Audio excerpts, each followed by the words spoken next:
하나님 우리 아버지와 주 예수 그리스도로부터 오는 은혜와 평강이 이 자리에 함께 하시는 모두에게 있기를 원합니다.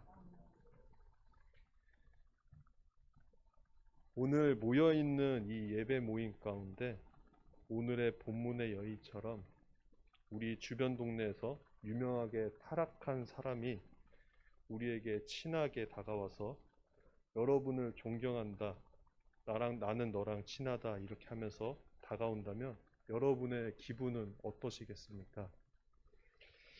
아마도 조금은 움츠러질 것 같습니다. 그 여자가 진심으로 다가오고 진정성을 가지고 다가와도 그 여자의 대접보다는 타인의 시선이 조금 신경 쓰일 것 같습니다.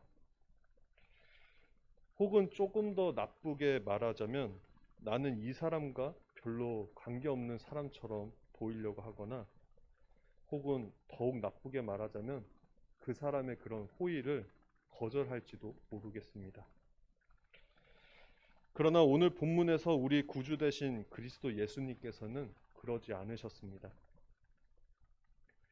당시에 워낙 예수님에 관해서 이런저런 말들도 많았고 분명 예수님의 평판에 도움이 되지 않으셨을 텐데, 그럼에도 불구하고 전혀 개의치 않으시고 그녀의 진심을 받아주셨습니다. 예수님께서는 타인의 평가가 그 가치의 기준이 아니셨기 때문입니다. 오직 한 사람의 그 진심과 한 사람의 그 사랑만 보셨습니다. 하나님께서는 온 천하가 대적할지라도 눈 하나 깜짝하지 않는 분이십니다. 그런 하나님을 따르는 우리들도 타인과 세상의 흐름과 그 어떤 평가에 휘둘리지 않고 진리와 사랑의 안에서 따라서 행해야 합니다. 예수님께서도 마찬가지로 그 여인의 심령을 꿰뚫어 보시고 그렇게 사랑으로 대해 주셨습니다. 우리 역시도 그렇게 해야 합니다. 사람들의 이목과 그들의 사고방식에 움츠러든다면 우리는 아마도 예수님이 어떠한 길을 가셨는지 정확하게 모르면서 갈 수도 있습니다.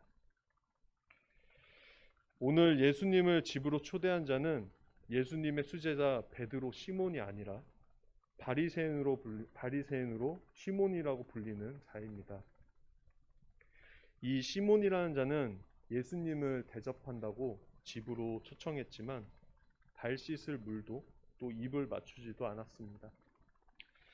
당시 그 지역의 문화라면 귀한 손님을 대하는 예의를 갖추지 않았다는 것입니다.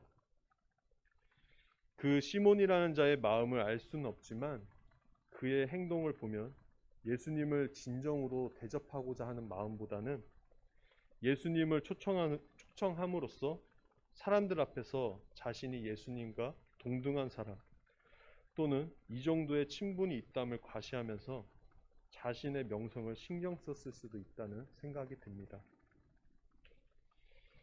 그런 시몬이 예수님께서 그 동네에서 유명하게 타락한 여자를 아무렇지도 않게 있는 모습 그대로 받아주시는 걸 시몬은 보았습니다. 이 상황 속에서 시몬의 마음에는 선지자가 아니라 이렇게 생각을 했었던 것 같습니다. 예수님에 대한 의심이 더욱 커졌습니다. 그의 인생관에는 타인의 평가가 더욱 컸고 또 죄인들과 함께 한다는 것은 있을 수 없기 때문에 의심은 더욱 커졌던 것 같습니다. 그러나 예수님께서는 시몬의 마음을 꿰뚫어 보시고 시몬에게 묻습니다. 5억을 빚진 자와 5만 원을 빚진 자 모두 그 빚을 탕감해주면 누가 더 그를 사랑하겠냐? 시몬이 대답합니다. 당연히 많이 탕감받은 사람이 더 사랑할 것입니다. 그러자 예수님이 시몬에게 그 여자의 마음을 알려줍니다. 이 여자가 그러한 사람이다. 다른 사람들의 평가와 수군됨을 개의치 않고 주님 앞에 나와 무릎 꿇고 눈물로써 예수님의 발을 씻기고 또 자신의 머리털로 그 눈물을 닦는 이 여인. 이 여인이 어떠한 인생을 살아왔는지는 정확히 모르겠습니다. 본문에서 아무런 말이 없기 때문입니다.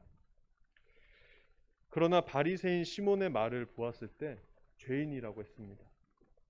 행실이 나쁜 여자 혹은 몸을 팔아서 살아가는 여자였을지도 모릅니다.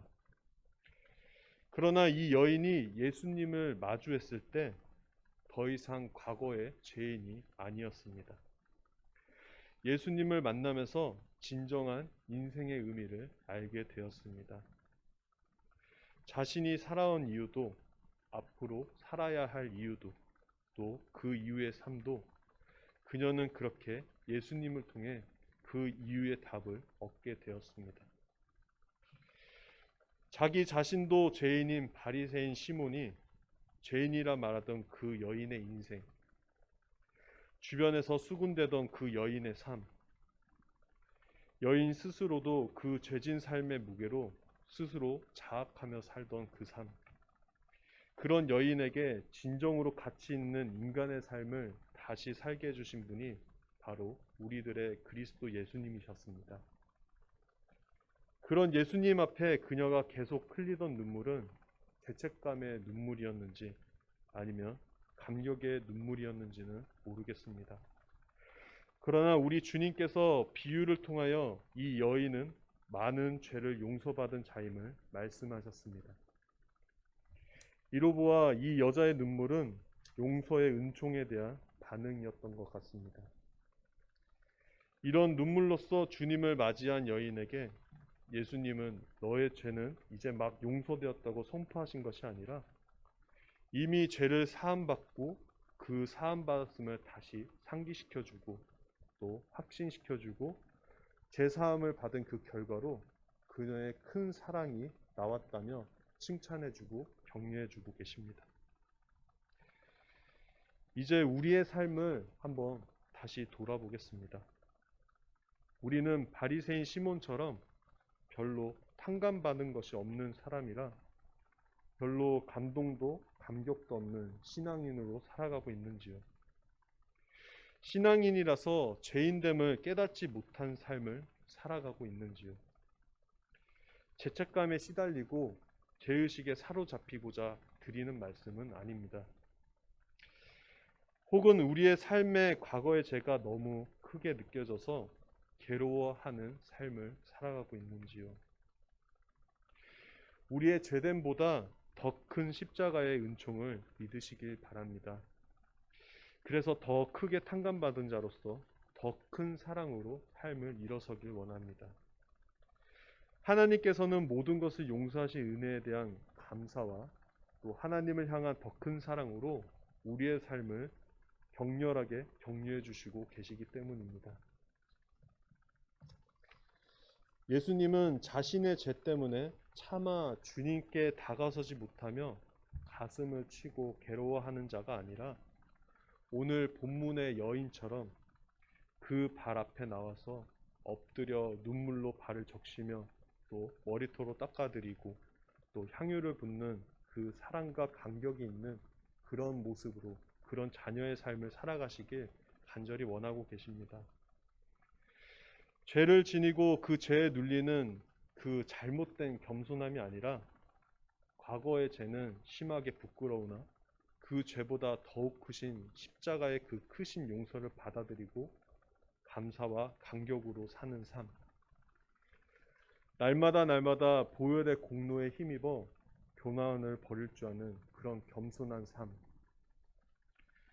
오늘 본문의 여인은 보지 못한 우리의 죄를 못 박으신 그 부활의 손을 우리가 함께 바라보면서 온 세상 만물을 가져도 다 못 갚는 큰빚 진자로서 더욱 주님을 깊게 사랑하시며 주님 안에서 평안하시기를 간절히 소망합니다. 모든 지각에 뛰어나신 하나님의 평강이 그리스도 예수님 안에서 저와 여러분의 생각을 지켜주시길 원합니다. 아멘.